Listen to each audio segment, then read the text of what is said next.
बिहार से ही पहले हुई। या हम वोट मांगते हैं, हम तो हिंदुओं को एकजुट करने आते हैं। बाबा के दरबार में हिंदू राष्ट्र की हुंकार है तो बिहार की सियासत में भूचाल मचा है। बिहार में इस वक्त बाबा बागेश्वर का दरबार लगा हुआ है। बिहार में हो रहे विरोध पर बाबा बागेश्वर ने कहा कि मैं किसी पार्टी का प्रचारक नहीं हूं, मैं सिर्फ और सिर्फ सनातन का हूं। कुछ लोग मेरा विरोध कर रहे हैं, जितना विरोध होगा उतना बिहार आएंगे। घुसपैठिए भारत आ सकते हैं।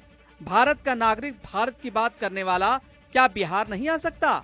बिहार में सनातन का प्रचार, हिंदुत्व की एकता, वर्तमान में बिहार में जो आस्था और श्रद्धा का विशाल सैलाब है, उन सब के अंदर, यहाँ के एक एक व्यक्ति के अंदर सनातन के प्रति सजगता है। हमारे ना आने के पहले भी बिहार में सनातनी अपने बल पर, अपनी सामर्थ्यता पर हिंदुत्व के लिए कार्य कर रहे थे। हमारा उद्देश्य यही था कि जो रह गए हैं उन्हें जगाना है। बिहार में हिंदुओं को जगाना है, सनातनियों को जगाना है और भारत को हिंदू राष्ट्र बनाना है। महाराज जी, आप यहाँ आए हैं और पिछली बार भी लोगों का अपार प्यार मिला है और आपका भी जो बिहार के प्रति प्यार है वो दिखता है, लेकिन कई लोग कह रहे हैं कि पार्टी विशेष के प्रचारक के तौर पर आप आए। हम प्रचारक हैं ही नहीं। हमने आज तक मंचों से किसी भी राजनीति का नाम नहीं लिया, किसी को भी वोट देने की बात नहीं की, किसी को भी जिताने या हराने की बात नहीं की। हम प्रचारक नहीं है किसी पार्टी के, हम विचारक हैं सनातन धर्म के। बाबा को देखने के लिए बिहार में भीड़ उमड़ पड़ी है। आरजेडी कांग्रेस ने पंडित धीरेन्द्र कृष्ण शास्त्री पर निशाना साधा और कहा कि चुनाव के पहले कुछ लोग ऐसे कार्यक्रमों से फायदा उठाना चाहते हैं, लेकिन अयोध्या का नतीजा सबके सामने है। अब इसका कोई फायदा नहीं होगा। हम लोग का ये कहना है कि भाई ये चुनाव के समय क्यों बाबा को तकलीफ दिया जा रहा है, क्यों कष्ट दिया जा रहा है।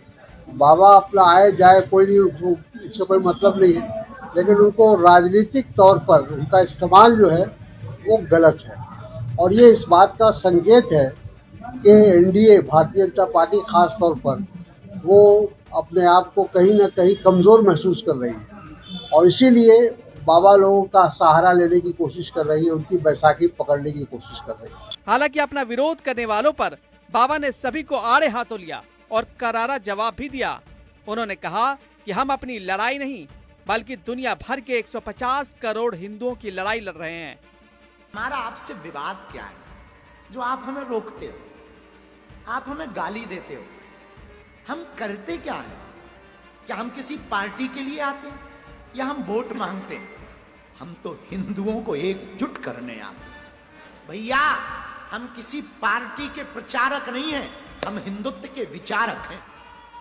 राम के राष्ट्र में राम की कथा तुम रोक लोगे?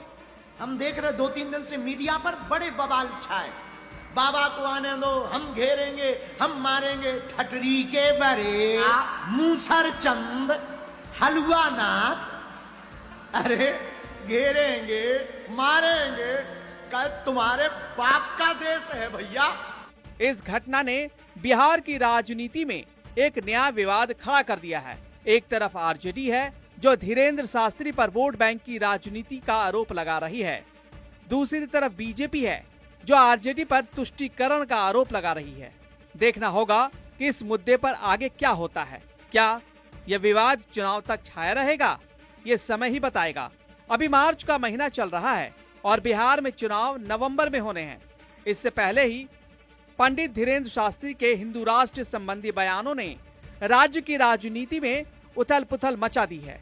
बिहार में इस साल विधानसभा चुनाव होने हैं। बाबा बागेश्वर के बिहार आने से सनातन का एक माहौल बन गया है। बीजेपी के कई नेता उनकी कथा में आशीर्वाद लेने पहुंच रहे हैं, जिससे लालू यादव की पार्टी के नेताओं को दिक्कत हो रही है।